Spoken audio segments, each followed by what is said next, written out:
who's joining in from our Delhi studio. Shirin, it's a big one, big day. Well, it is certainly a big day, and I have to say that so far the speeches in Parliament have been constructive. But let's also bring in more voices now, Prashant, into this conversation. Joining us now on CNBC TV 18 is the Finance Minister of Kerala, Mr. Thomas Isaac. Mr. Isaac, appreciate you joining us here on CNBC TV 18. We just saw Sitaram Yechuri make his speech in the Rajya Sabha. And I want to talk to you about rates because former Finance Minister P. Chidambaram has said that the rate should not exceed 18%. In fact, he's gone on to say that it is up to the Finance Minister to convince other state governments to accept 18% as the standard rate. Mr. Yechuri there saying that 26-27% will be unpalatable. What is the rate that you would agree to?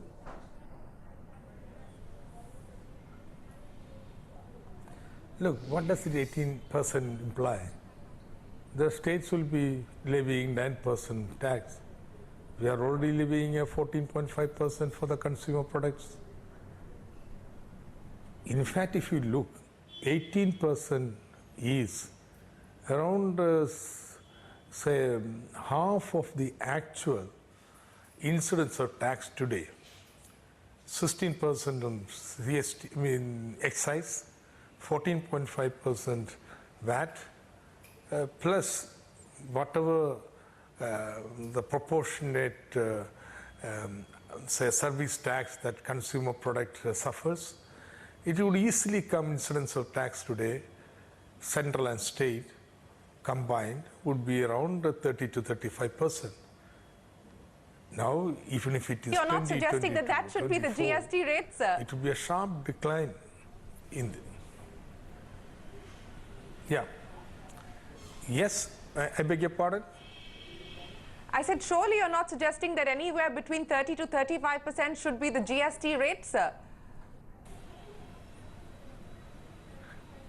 No, I'm not suggesting that. I'm saying real incidence of tax today, central and state, on manufactured consumer product is anything between 30 to 35%.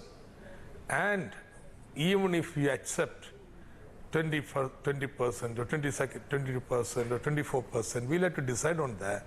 It would be still a significant reduction in the burden of tax.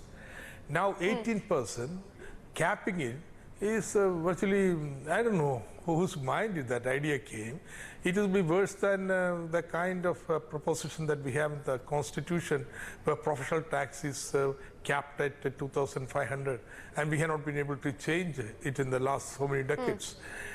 So there may come a situation when the states would require much higher revenue, and then they may want to raise the tax rate. So the capping should not be there. 18% is too low. We don't think it is a revenue neutral rate, and therefore we would like to have higher. So you don't accept the chief economic advisor brought out a study. So you don't then accept the recommendations of the Arvind Subramanian panel, the CEA panel that very clearly stated that the revenue neutral rate was between 15 to 15.5% at a standard rate of 18%. You reject the recommendations of the CEA panel? Yes. Right, you are right. May I ask you, Mr. Isaac? Almost all states who spoke rejected that. You've preempted my question.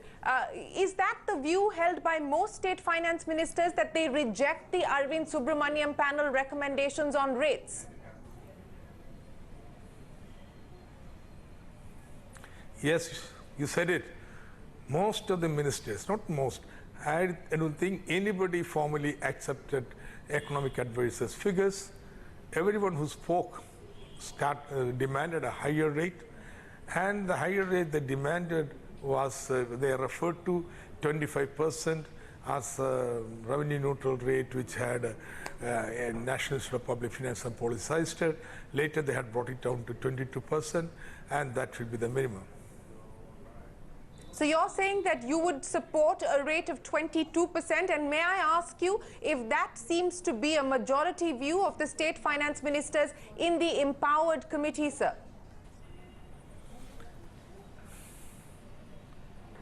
Yes, vast majority of them demanded a rate above the 20%. Okay. Okay.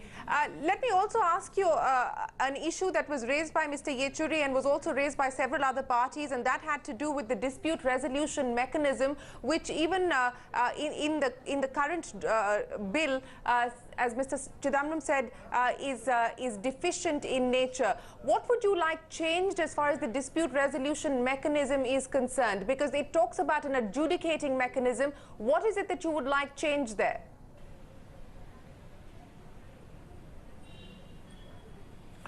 Well, the GST Council cannot be the dispute settling mechanism for the simple fact the dispute is within the council itself.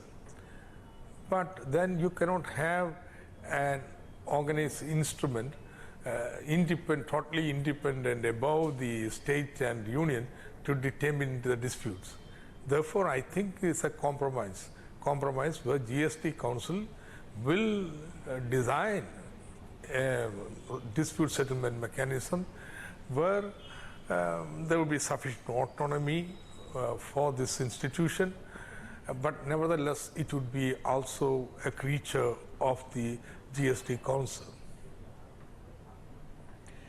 I don't know if Mr. Yechuri moved any specific amendments. We've seen several other parties, including the AIADMK, move a couple of amendments. I didn't move any specific amendments. Have you moved any amendments, sir?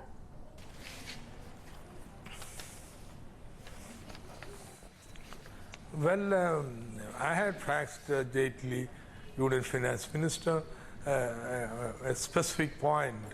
I think this point has been also raised by West Bengal Minister. I don't know which other ministers have raised this point, but I think there's a disconcert among the state finance ministers that the amendment includes certain clauses which were not part of the consensus reached in the Empowered Committee. I hope somebody will raise it in the Parliament.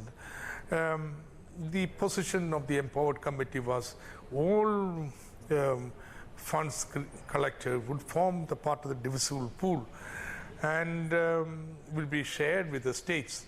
But now it would appear like the certain residual of the IGST would form a part of the divisible pool. We have seriously objected to that.